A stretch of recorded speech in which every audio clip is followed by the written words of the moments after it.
Здравствуйте, я Марина Скорикова, и мы на канале Сапере Ауде. Это проект школы гражданского просвещения. В разных форматах мы рассказываем о событиях, тенденциях и явлениях глобального мира. В конце декабря власти Ирана сняли более чем двухлетний запрет на мессенджер WhatsApp и магазин приложений Google Play.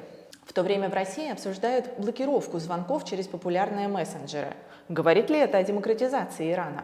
Отнюдь нет.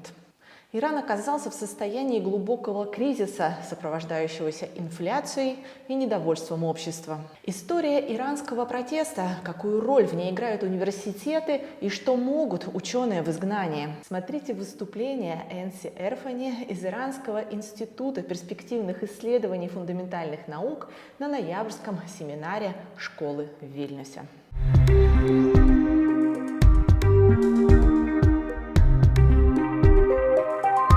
Мы с Энси познакомились прошлым летом на конференции, и когда я написала ей письмо, я поняла, что мы очень, конечно же, хотим ее позвать в школу. Я сразу ей написала, и это совпало с событиями, когда студентка университета в качестве протеста вышла на улицу в нижнем белье, была жестоко задержана. Я написала Энси и спросила, известно ли ее имя. На тот момент Энси сказала, что имя неизвестно. Единственное, было понятно сразу, что, скорее всего, ее уже отправили в психиатрическую клинику. И вчера ночью, когда я готовилась к нашей сессии, я подумала, может быть, уже стало известно имя. Имени я так и не нашла. Но первые две новости, которые были в топе, которые везде разошлись, действительно, студентка была отправлена в психиатрическую клинику, но кроме этого департамент по делам женщин и семьи, а также по продвижению добродетелей и превенции греха объявил об открытии сети исправляющих клиник.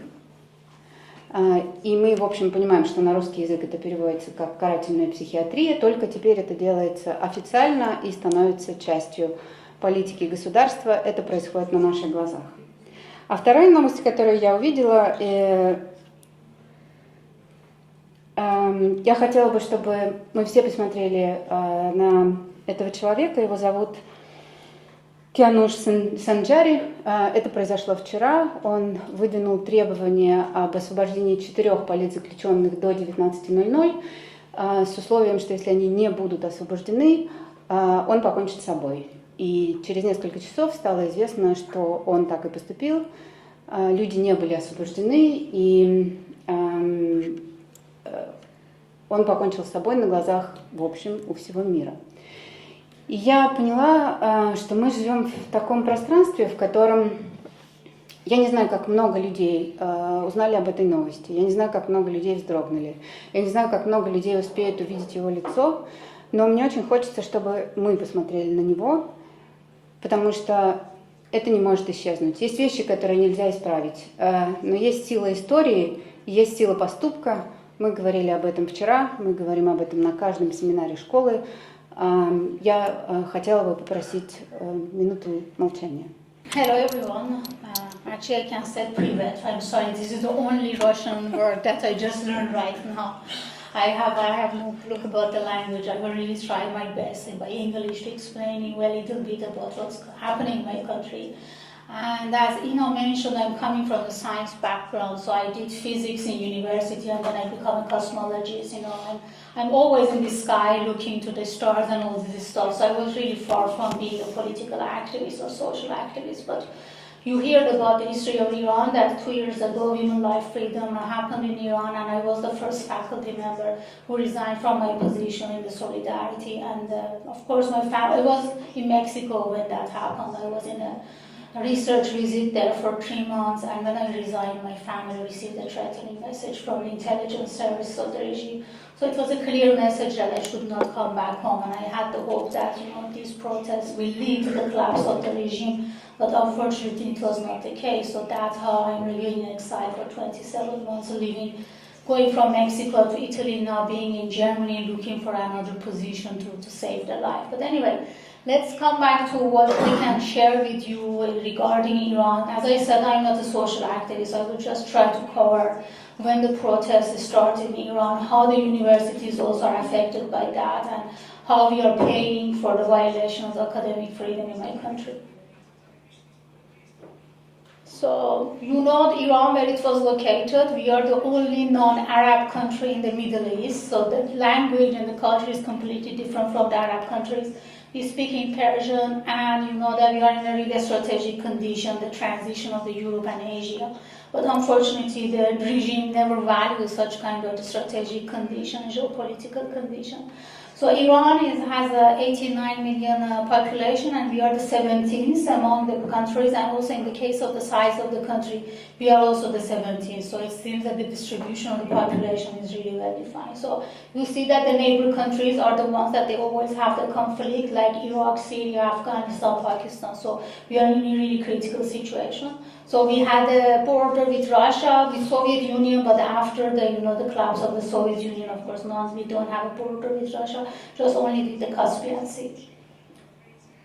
And I just want, as I said, I'm coming from university background, and you know that everything changed in Iran in 1979, that the revolution happened. I was not even born that time. I just see the pictures, how was my country before the revolution. This is a picture of the Tehran University, the major university and the first established university in the country. And you see that how women were really talented and also educated, and how the situation was completely different those days. But the revolution happened in 1979, and it was a religious revolution, which is completely different than any kind of the revolution, because by the name of God, they can punish you more severely, because any activity that you can do will be against religion and against God. So that's why you cannot really speak up. So, of course, when the revolution happens, nobody could believe that, the regime is gonna have the compulsory hijab and also the restrictions according to the rules of the Islam that they consider in their own rules. Because you see other Islamic countries that the hijab is not compulsory, but females really try to be against all that. So this picture, which is really a famous one, showing a lady, discussing somehow with one of the clerics. You see by the dress code that he's one of the clerics.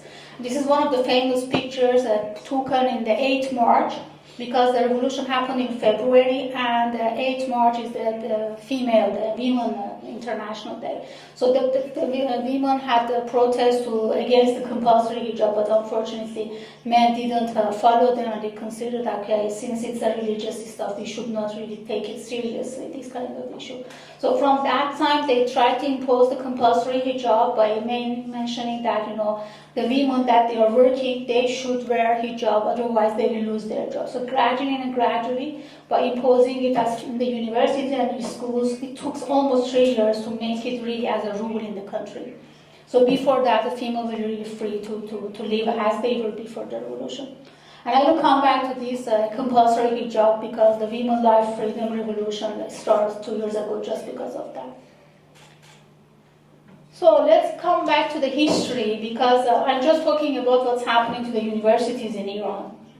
In April 1980, almost 1 year after the revolution, the leader mentioned that we will Islamize the universities. So we should impose the rules of Islam even in the university. So let's say the professors or faculty members, they are against our own rules, they should be kicked out. And also the other opposition groups, also they should not have the offices in the universities. So there was a big attack, started with some of the universities in 1980. And nobody really knows that how many students or faculty members have been killed and what happened to them. But that culture, that they call it cultural revolution. So that cultural revolution took almost 3 years, and they closed all the universities of the country. And I can tell you that half of the faculty members of the Iran forced to leave the country or go to the retirement. So they could not continue their job because they were not. And some of the courses will completely erase from the courses. For example, art courses, music, dancing, and the ones that they were really against of that, and even the ones that they were related to the religion and the social sciences, as really restricted after that time. Of course, replacing the people with that people really different. So from that time, they made the Council of the Cultural Revolution, and most of the time, the president of the Council of the Cultural Revolution, which still exists after 45 years, is one of these clerics. And this guy here, who got the position in January 2023, is one of the really extreme ones, because he even saying that, okay, going cinema is somehow sin. So he never go to cinema. Imagine that, how extreme is this guy. And he's ruling all the cultural issues in Iran, in the universities and all this stuff. So how you should hire the faculty members, how they should be evaluated, and how go to the higher levels and all this stuff. Coming back to the major protests that happened in Iran that you heard about, that the famous one happened in 1999. I will tell you more about them. And the other one was 10 years later in 2009.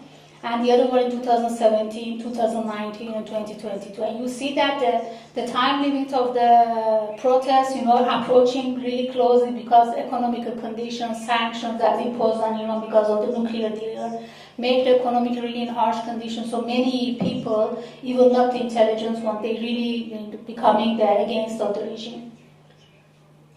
So let's see what happened in 1999. This is the famous picture of the Tehran University. This is the gate of the Tehran University, which is actually one of the monies of the Iran that we use it. So it's a really famous one. So you see that what's happening there. So then there are really harsh attacks in the case of the universities. So in Iran, there is a rule that the armies and plainclothes, they have no right to go to the universities, but unfortunately it's not the case, so they do it.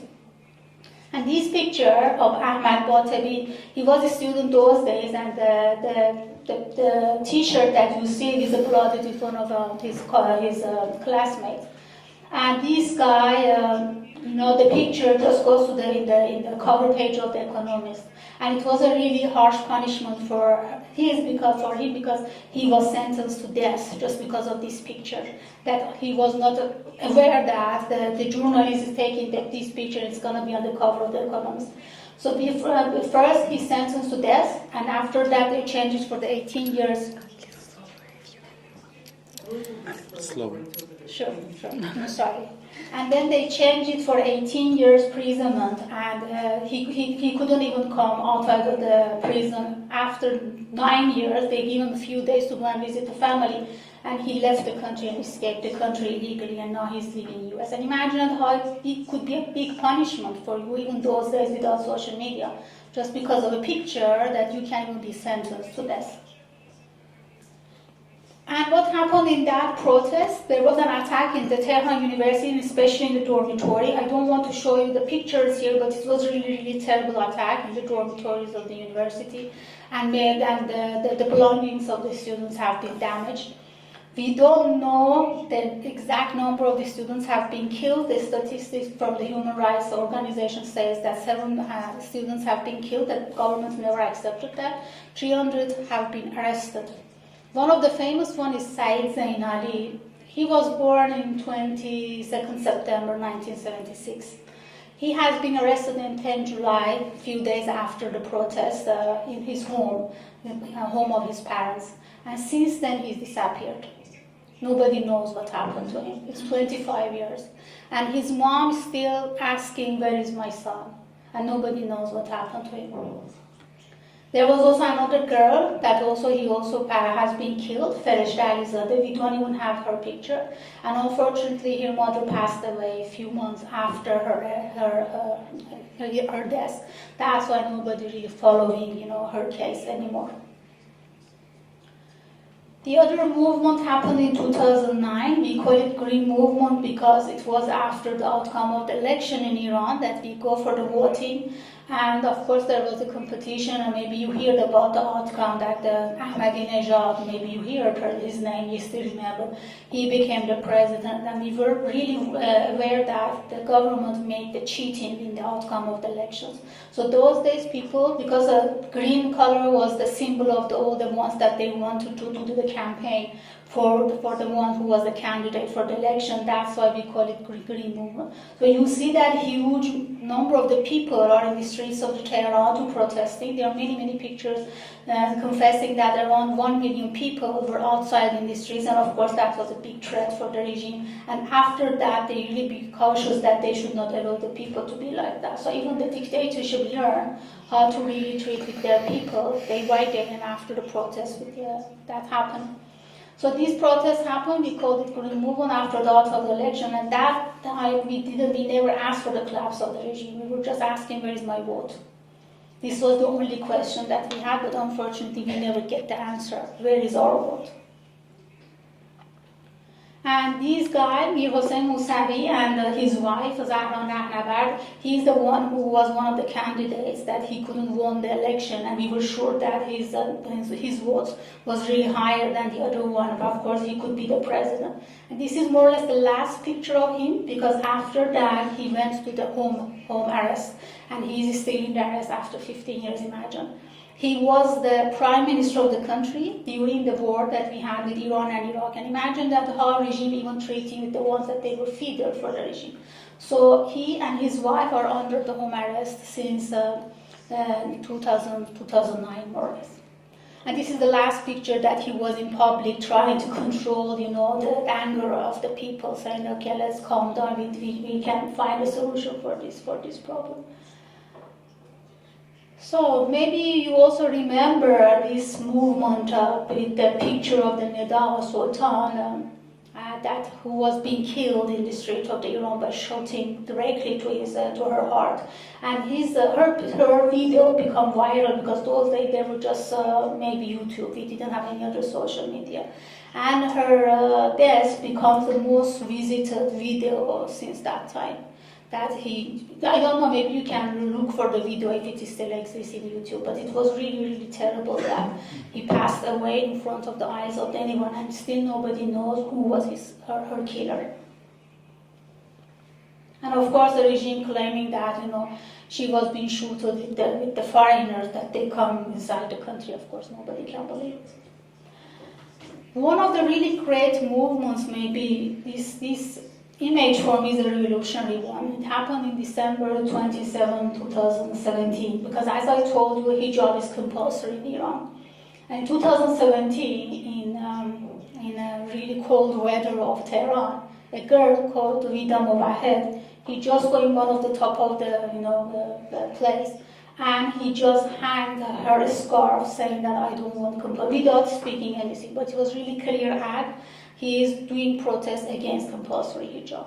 And he is doing it in front of the famous bakery that was written there, really famous one, in one of the famous streets of Tehran. People are just looking and shocked what's going on.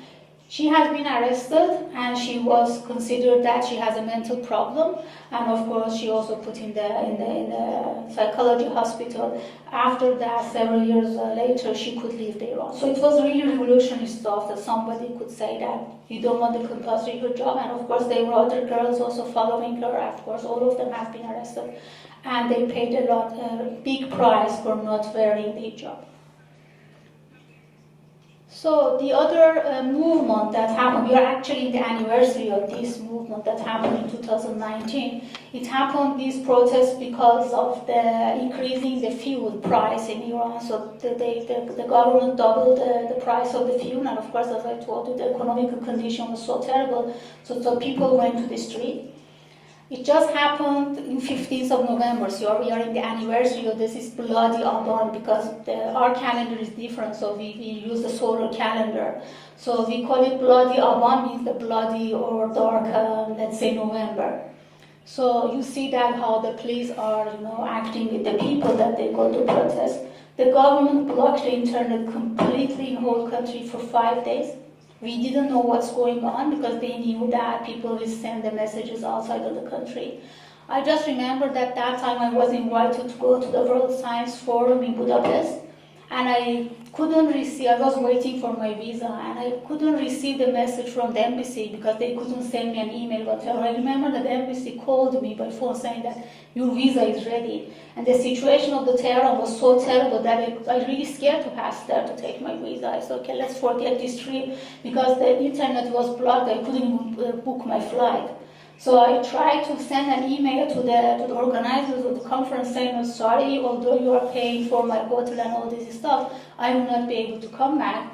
But even when I was using the university email, 10 days later, when they opened the internet connection again, I realized that this email never reached them up. So I sent them again saying that, okay, sorry, we were living in a world that we didn't have access to anything. So imagine that how they try to really avoid the whole world to be aware of what's going on in the country. And of course, from that time, the internet connection in Iran is really terrible. Of course, since 2009, when the protests happened in Iran, we don't have access to the social media. YouTube has been blocked because of the video of Neda Sultan. As I told you, they put it in social media. And other social medias are blocked in Iran, Facebook, Twitter, all of them are blocked in Iran, so you need to use VPN. And in these protests, then the human rights organization, they clarified that more than 1,500 people has been killed. We just know the name of around 400 of them that even the regime accepted that they have been killed.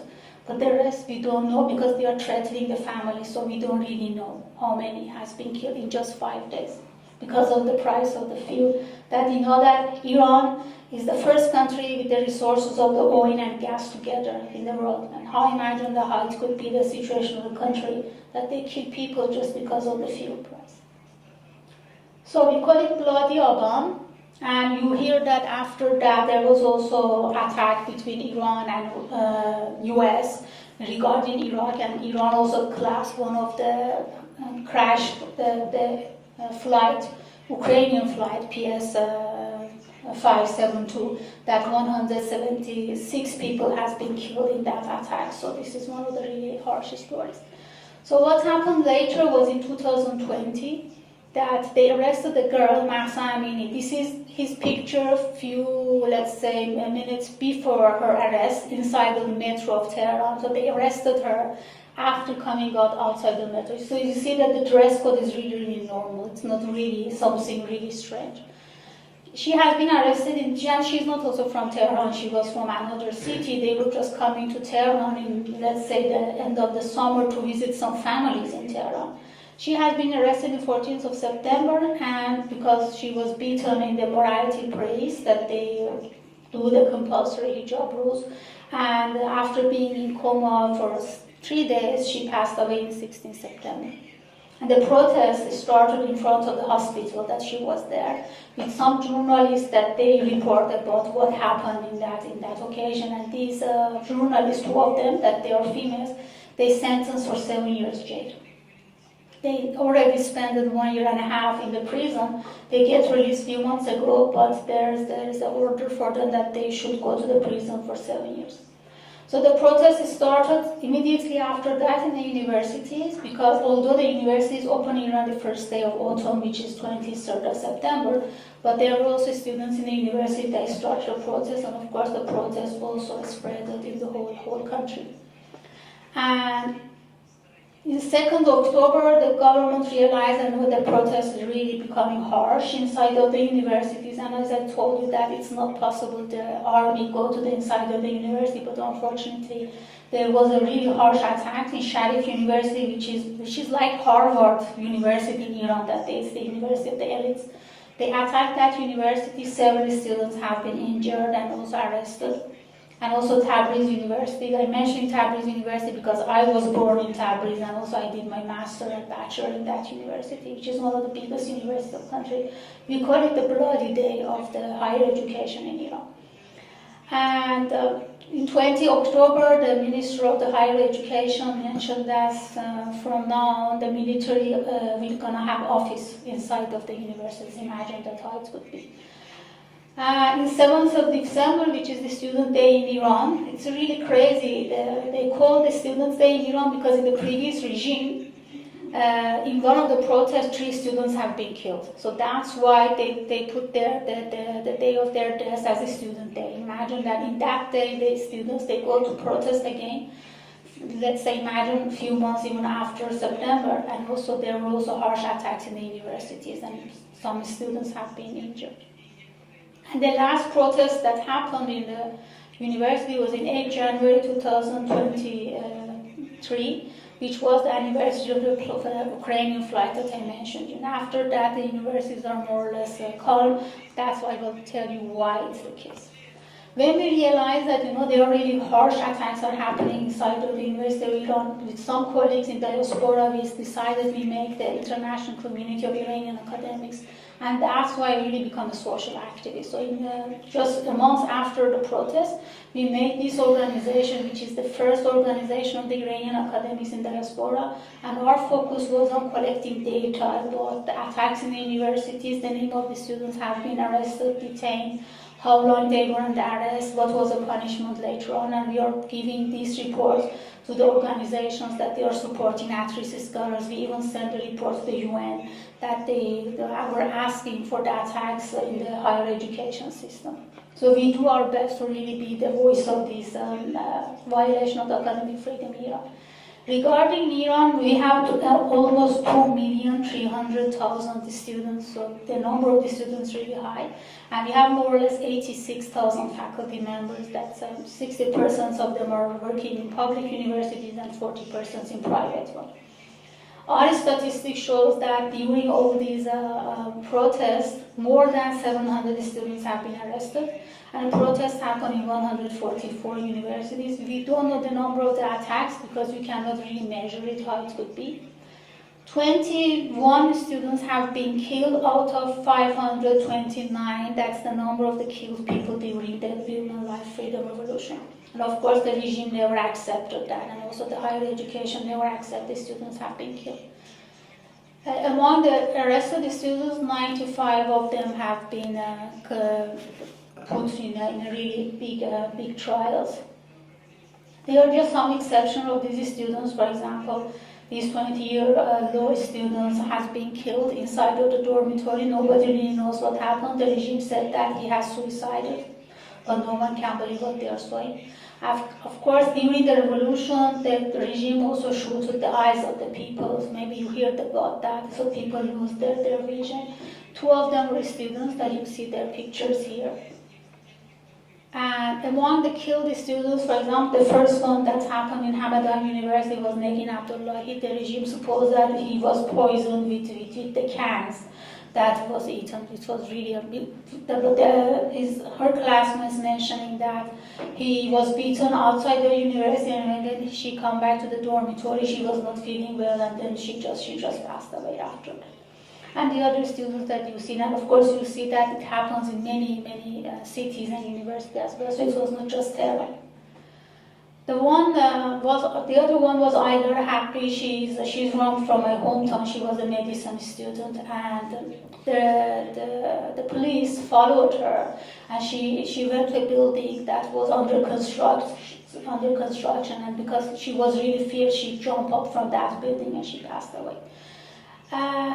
The issue of the Dunya Farhadi is really terrible because she was arrested in the student day that I mentioned. It was 8 December, and she was disappeared. A few days later, they find her body in the river that was passing from the city that she was studying. So nobody really knows that what happened to her, and they find her body in the river because of the signal of her cell phone that just disappeared in that region. And the other student, who was not even the student in Iran, he was just passing to Iran to visit the family. He was a student in the Bologna University in Italy. He just go to the protest and he's just been killed. The other student was Mohammad Moradi, that he was the student of the history in France, and he suicided to make awareness about what's going on in Iran. He did it in 23rd December 2022. So when you mentioned Kianush, I will come back to him. He was the first one who suicided to make awareness in the whole world that what's happening in Iran. So this is the statistics of the universities that we made it in the international community of Iranian academics, saying that how many students have been arrested in different universities and how many days they were in the prison. Regarding what's the punishment for the detained students, of course, they put many of them in the solitary confinement, most of them detained for being in the prison without judgment for 4 months. Some of them went to the hunger strike, and in Iran, when they arrest you, they took your all electronic devices, your mobile phone and your laptop, and most of the time they never give it you back. And imagine that for students in that economical condition, it could be harsh that you lost all your data, and also you never be able to buy a new laptop to continue your work. And some of the universities hospitalized in the psychologists hospitals, that I will come back to that one as well. What's happened in Iran? In Iran, we have two bodies that they made the rules, which is the one of them is the court, because you did something wrong, so you did the court. But the other one is the disciplinary committee of universities, which has been established after the Cultural Revolution in Iran. So they are not the court, but if you do something wrong, according to their own rules, there can be a punishment. So what is the punishment? If you go to the court, of course, the punishment is more or less clear. Many of the students have got the prison sentence from 1 to 7 years. They even get the punishment of lash, 30 to 74. Some of them, they get exiled to do their studies in another university, being far from their own families. Many of them, they lost their right to live in the country for 2 to 5 years. And also being prohibited to doing any online activities. Having any social media could be a punishment for you. And even being a membership in any political group. And they invalidated the passport of some of the students, means that even these students cannot leave the country to continue their education if they find something abroad. In the case of the court sentences that I told you, there were also really strange punishments that I don't want to go to that. We know that 59 students have gone to the court, 19 of them were female, 11 master and 2 PhD students. What happens in the disciplinary committees that they established after the Cultural Revolution in Iran? The president of the university, vice president of the students' affairs, agent of the supreme leader, that they are the clerics, and security guard are part of this group. So imagine that how it could be the head of the university could be part of that. So these are the arm of the dictatorship. So they control everything what's going on in the universities. And the punishment, as I told you, with this court, it's not a court, it is the committee that takes decision about the students. We are aware that most of the students, they abandoned to go to the university for 2 or more semesters, including in their educational years. For example, in Iran, if the master, you should finish your master in 6 years. If they put you, for example, not being able to go to university for 2 semesters, this means that you will not be graduated on time. So this is the way how they fire you from the university without really firing you. So according to the rules, you are not allowed to go to the university because of their judgment. And after that, you lose your right for education. So many of the students are in this level right now. I don't want to go to the details because that's too much. So there are many exceptional students that they started even their prison time. So it's not really, the regime really tried to hide that. None of the students have gone to the prison, but we have the statistics. Many of them, they started their prison time. They are still in prison. For example, one of the exceptional cases was Sahar Rezai. She was a student from Afghanistan, grown up in Iran but having the Afghani origin, and she was disappeared in the university. Nobody really knows that what happened to her. And the new information that we have is that she lost her right for education, so she fired from the university completely. The other one is, for example, Melika Qaragozlur, that she hospitalized in the psychology hospital several times, just being protesting for the regime. Imagine just being 20 years old. One of the really sad stories that we have in Iran are these two guys, Amir Hossein Moradi and Ali Younesi, really young. You cannot imagine that they were in the astronomy Olympiad team of Iran. So they got the gold medal for Iran in Olympiad team for the students when they were 17 and 18. And I know them because they did astronomy and I did also physics and cosmology. I know them very well. And this shows also Ali when she got the medal, when he got the medal. 1 year after getting this medal and studying physics in Sharif University, which is the topest university in Iran, regime claimed that they are collaborating with the opposition groups of Iran, that they are terrorist groups. And they arrested them and they put the sentence of the 16 years for that. Nobody really knows why that happened. Even some Nobel laureates tried to support them, but unfortunately the regime never listened to them. Really, really crazy ideas also happen. Let me just mention one slide about the situation of the women in Iran. Before marriage, you are more or less free to do whatever you want to do. But after the marriage, the permit of education, permit of work, permit of travel, permit of divorce, permit of having your children after divorce, permit of even having passport, and permit of even doing surgery if you're injured is in the hand of your husband. So your husband can abandon you, not continue your education, not to work, even not to leave home, not even have a passport to leave country. So imagine how harsh are the situation in that system. And this is the revolutionary picture, and I promised myself if I come back one day Iran, I will print that picture and I will put on the wall of my home. Because a girl called Ahu Daryai, she wanted to go to the university, and of course there are compulsory hijab, people controlling your dress code in all the universities. And she was refusing to wear hijab, and of course these people, they are not police, they are plain clothes. They wanted to attack her, and in protest, she removed her clothes. It just happened a few days ago in Iran. Nobody really knows what happened to her. She has been arrested, and then they're saying that she's in the psychology hospital. So this was a really revolutionary. You should imagine that since 2017, that we just removed our scarf. That was really revolutionary. You can see a girl with underwear in the streets of Iran. This is imaginable for me. And what actions that we can do it, of course, putting sanctions on the ministers of the higher education and ministers of the health and medical education. They are the previous ministers that when the women life freedom revolution happened. And of course, how we can do it, cancel all the scientific agreement with the ministries, if you can. And banning all the presidents of the university, because as I told you, they are in the committees that they are doing judgment regarding the students. Kick out the regime representatives from the university, because we know that there are plenty of them doing research in foreign universities freely, and nobody, it's really quite strange how even they can get visas to enter to these universities, but we are sure that they are spying. The regime uses them as a spy in the other universities. And if you can, a statement to support Iranian scholars, don't consider it as a completely internal issue. These statements can be condemning the regime can be really helpful.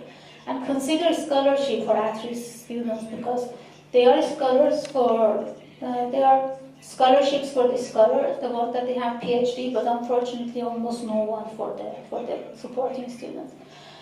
And if you can, please waive the admission fees for the students, because because of the economical condition of Iran and the no bank account in Iran because of the sanctions, it's really difficult for students to pay for the admission fee. And the main problem is the visa process. I can even say that I'm in an exile living. I got a position in Canada. I'm waiting for my visa for more than 6 months. And I'm just wondering that what's going to happen if I don't receive it, where I should go. And let's finish with Kianush Sanjari. I am more or less the same age with Kianush. And he just suicided 2 days ago. His funeral was today, and the regime didn't even allow the people to go to the funeral ceremony. They did it late, early in the morning, before all the other people be able to do that. And he was the activist since he was 17. Imagine that, sacrificing all his life for the freedom of the country. One of the quotes he mentioned was that life owe me a country that I don't think about my country just to the life. But unfortunately he sacrificed his life for the country.